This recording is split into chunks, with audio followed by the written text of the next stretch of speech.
We kick off paper 3, the problem-solving paper, with a question about probability. Mark and Libby have a cup containing red and black counters. Mark takes a counter out of the cup, records the colour, and returns it. Both Mark and Libby each do this a number of times. Their results are shown in the table. Libby takes one more counter out of the cup, records the colour, and returns it.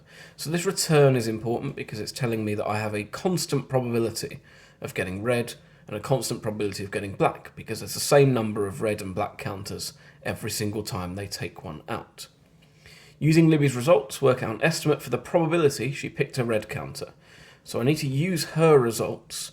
So the probability of a red is going to be 17, the number of red counters she chose, divided by the total number of times she made a choice. So 17 plus 15, which is 17 out of 32. That is, in 32 attempts, she got red 17 times. So the probability of red, because it's constant each time because it's being replaced, is 17 out of 32. Mariana takes a counter out of the cup. Is it better to use Mark's or Libby's results to estimate the probability the counter will be black? You must give a reason. So I look at Mark and Libby, and the clear difference between them is how many trials have been completed. Mark has done 38 plus 42, 80 total trials, whereas Libby has only done 32. So, if we want a more valid measure of probability, we want to have taken more experimental trials. That means that outliers or freak coincidences are less likely to have had an impact on our results. So, we're going to choose Mark because he has done more trials, which means that his results are more valid. They allowed you to use accurate in the mark scheme as well, but I think valid is a more sensible approach here. And so we move on to the next question.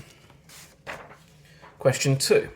Melissa and Adam are travelling from London to Bath. Melissa is taking the train.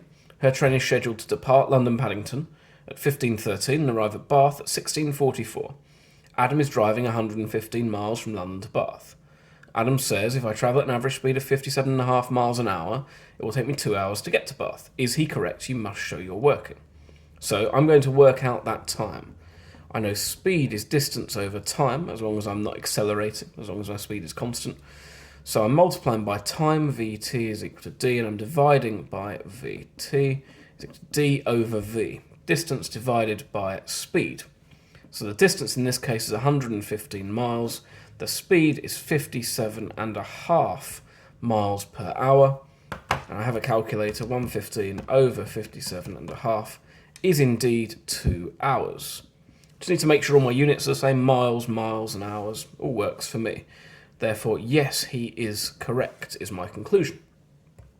You could instead have said he travels for 2 hours, 115 miles, so 115 over 2 is equal to 57.5. That would be fine as well. Next, Melissa and Adam both leave at the same time. There are some engineering works on the train tracks which delay Melissa's journey by 11 minutes. Adam's average speed is 69 miles an hour. Who arrives in Bath first? You must show all of your working. So again, we're going to work out total time they have taken.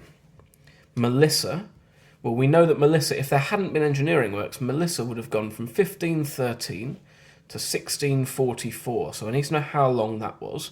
So 15:13, it's going to be 1 hour to get to 16:13. And then to get to 44, it's going to be 1 hour, and then 44 subtract 13 is 31. So 1 hour, 31 minutes. That's how long it would take without engineering works. I need to add my engineering works, which is 11 minutes. And so in total, she spends 1 hour, 42 minutes for Melissa. For Adam, his average speed is 69 miles an hour. We know the distance is 115 miles. So once again, time is distance divided by speed, which is, in this case, 115 over 69. I can type that into my calculator. And it gives me 5/3, or 1 2/3 hours. 2/3 of an hour is 40 minutes, so that's 1 hour, 40 minutes. I'm just doing 2/3 times 60 to get that. And so Adam takes 1 hour, 40 minutes. So who arrives first? It is Adam arrives first. I must make that conclusion. Final question in this video. Arjun is thinking of a number n. He rounds the number to one decimal place, giving him 1.8. Write down the error interval for n. So an error interval tells me the smallest and largest possible values that n can take. So I need all of my numbers, my smallest possible and my largest possible, that can round to 1.8. So my smallest possible is 1.75. 1.75. My largest is going to be 1.84 and then 9 recurring. Really, 1.849 recurring. But we write that as 1.85, and you'll see how we denote that in a moment. So n must be between 1.75 and 1.85. So I can use my inequalities. 1.75 is less than n is less than 1.85 to denote that. And then I ask myself, can it also be equal? 1.75 exactly will round up to 1.8, so it can be equal to 1.75.